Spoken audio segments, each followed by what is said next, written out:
Hello friends, my name is Miranda. If you're new here, welcome to my channel, and if not, welcome back.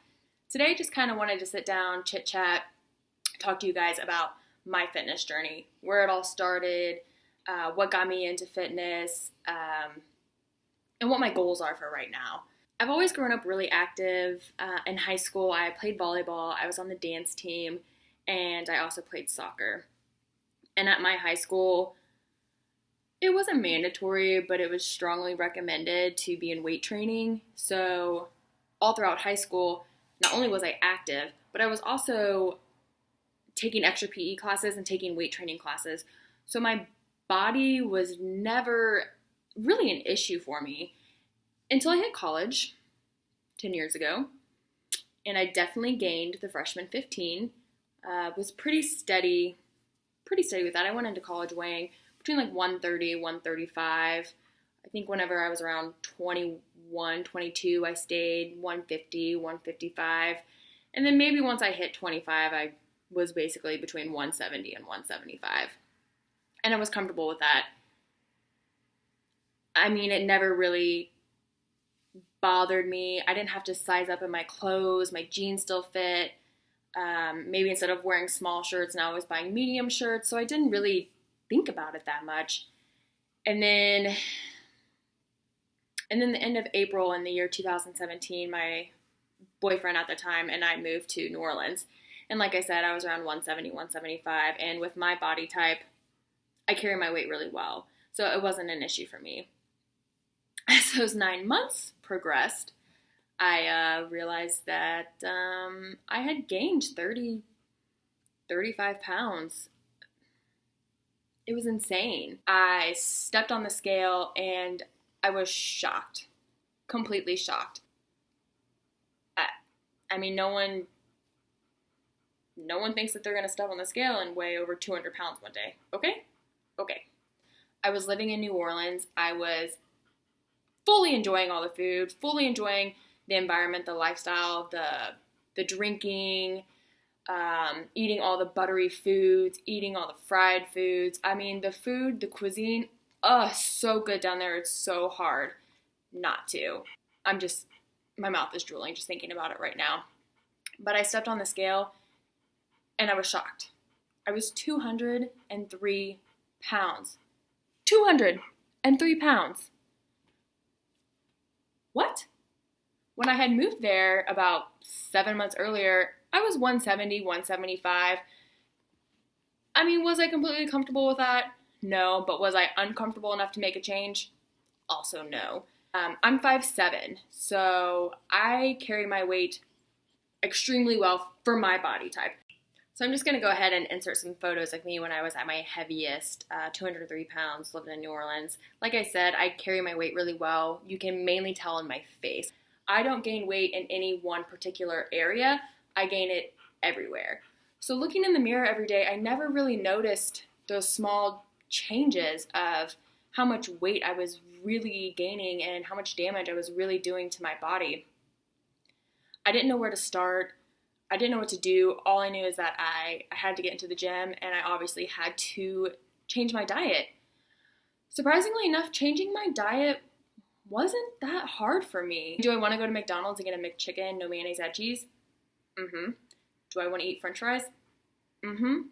But the temptation, it's not really there anymore for me. That is something that I've worked on all of 2018, and I've really got a better control of that now. Now whenever I get an In-N-Out burger, I modify it. I don't get the french fries. I get an In-N-Out burger, but I get it protein style, and that's without the bun for you people who don't have In-N-Out burger. And if you don't have In-N-Out burger, I am so sorry. You are definitely missing out. Like I said, on November 30th, I stepped on the scale. I was 203 pounds.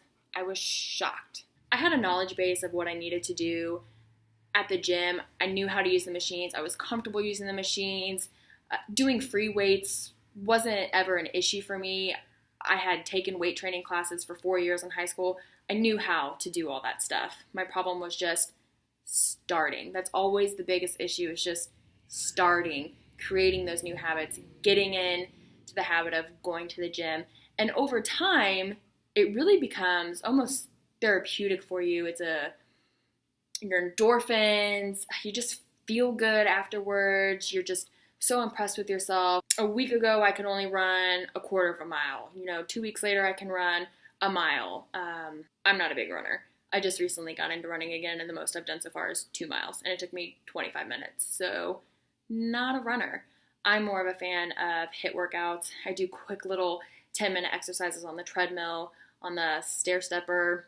That's my kind of speed for cardio. Still gets my heart rate up, really gets me warmed up, really gets my blood moving. I like it. I've always been comfortable using free weights in the gym. I've always known how to use certain machines. Like I said, I took weight training class for 4 years whenever I was in high school. That wasn't an issue.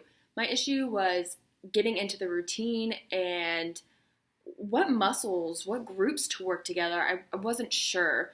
So honestly, I just went to YouTube, and that's kind of what also sparked my love for working out and trying, to live a healthier, better lifestyle.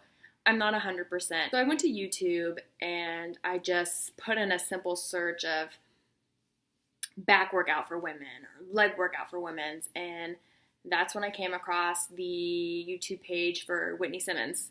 Whitney Simmons, love her. She's my girl. She's not really my girl, but I want her to be my girl. I loved it because I could go into her description bar and I could screenshot exactly what she wanted it for. Or I started bringing those workouts with me to the gym. In November, I stepped on the scale, 203 pounds.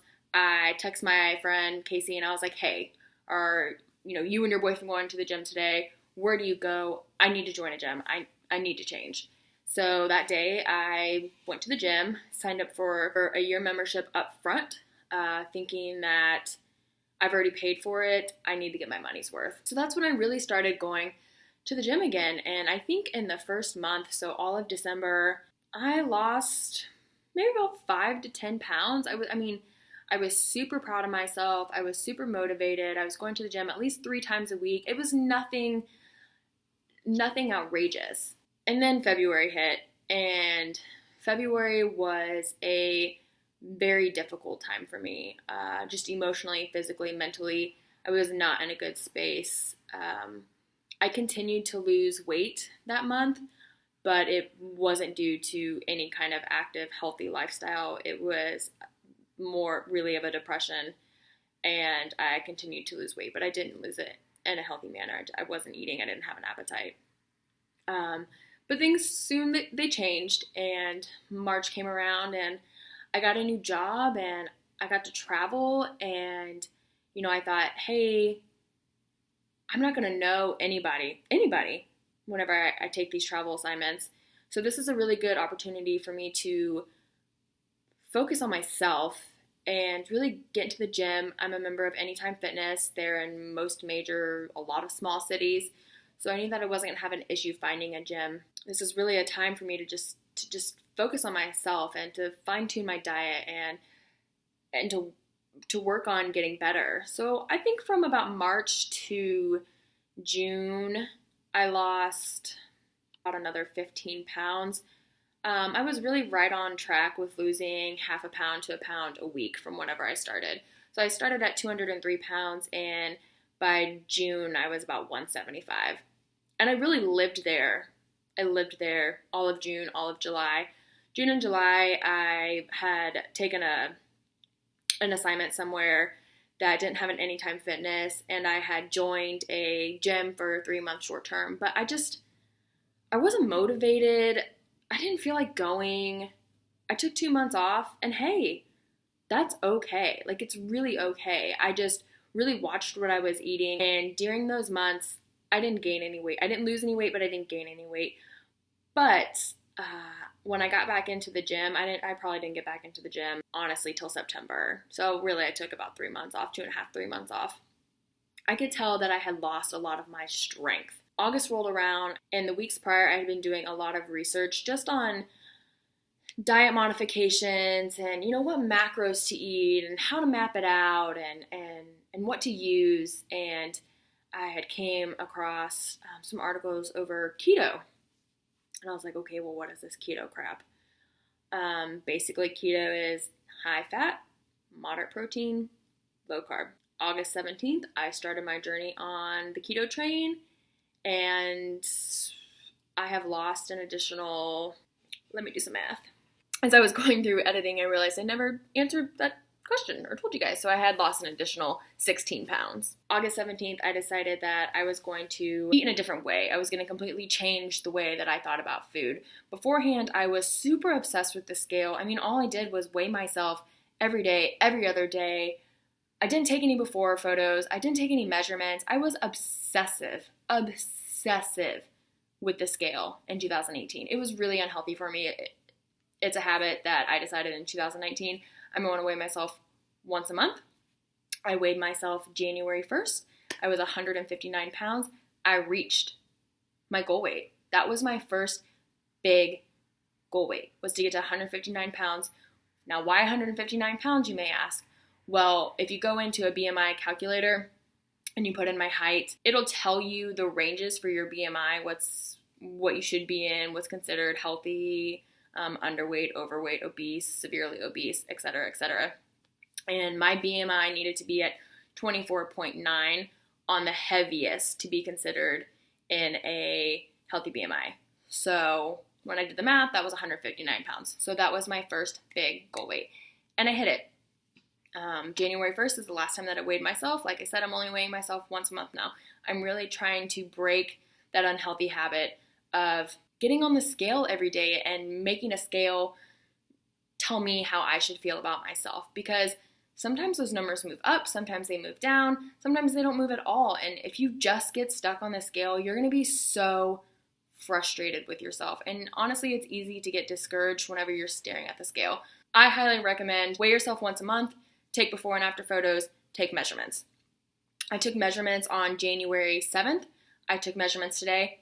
2 inches. 2 inches are gone. I mean, that's insane. And I bet you if I stepped on the scale, there's probably not a difference in my weight. In total, since November 30th of 2017, I have lost 44 pounds that I know of. I haven't weighed myself since January 1st, like I said, but 44 pounds, that's just amazing. I think I read somewhere that for every 10 pounds you lose, it's like 40 pounds of pressure on your joints. So that's amazing. That's amazing to me. And I'm so happy with my results so far. I'm just going to stick with it. Like I said, my goals this year are just to really be kinder to myself, to not be so focused on how my body looks and just go based more on how I feel. That is what is important overall. When you really think about it, how you feel is so much more important than how you think you should look in the mirror. And also, I'm only stepping on the scale once a month. That's it. Once a month. Be kinder to my body. Pay attention to how I feel. Step on the scale once a month. And that's it. So thank you so much for listening to my story. I'll probably do another check-in, maybe in another 6 months. See how we're doing. I'll insert some photos of how I look now. They were taken maybe a couple weeks ago, so there might be a little bit of difference. But that's it. Thank you so much. Like, subscribe.